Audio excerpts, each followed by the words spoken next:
यह है आरजे कार्तिक की 1 मिनट स्टोरी। ये कहानी एक राजा के दरबार की, जहां उत्सव चल रहा था, नर्तकी का नृत्य चल रहा था। पूरी रात उत्सव चलता रहा और जब सुबह का समय आया तो तबले वाला ऊँघने लगा। नर्तकी को नाचते नाचते दिखा कि तबले वाले को नींद आ रही है, तो उसको जगाने के लिए नर्तकी ने एक दोहा पढ़ा कि घड़ी गई थोड़ी रही, या में पल पल जाए, एक पलक के कारणे यूं ना कलंक लगाए।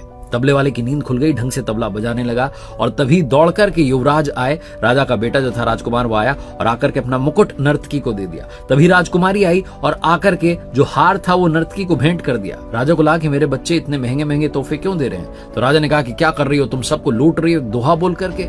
तभी युवराज ने कहा, जो राजा का बेटा था, उसने कहा कि महाराज आप वृद्ध हो चले लेकिन मुझे सिंहासन नहीं दे रहे हैं। मैं आज सिपाहियों के साथ मिलकर आपको मारने वाला था, वो तो इस दोहे ने मेरी आंखें खोल दी कि घड़ी गई थोड़ी रही, थोड़ा समय बचा है, आज नहीं तो कल ये राजपाट मेरा ही होगा। मैं पिता की हत्या का कलंक अपने नाम क्यों लूं। तभी वो बेटी राजकुमारी बोल पड़ी कि पिताजी, मैं महावत के साथ भाग करके शादी करने वाली थी, लेकिन इस दोहे ने मेरी आंख खोल दी कि घड़ी गई थोड़ी रही, कलंक अपने नाम क्यों लूं, आज नहीं तो कल आप मेरी शादी करा ही देंगे।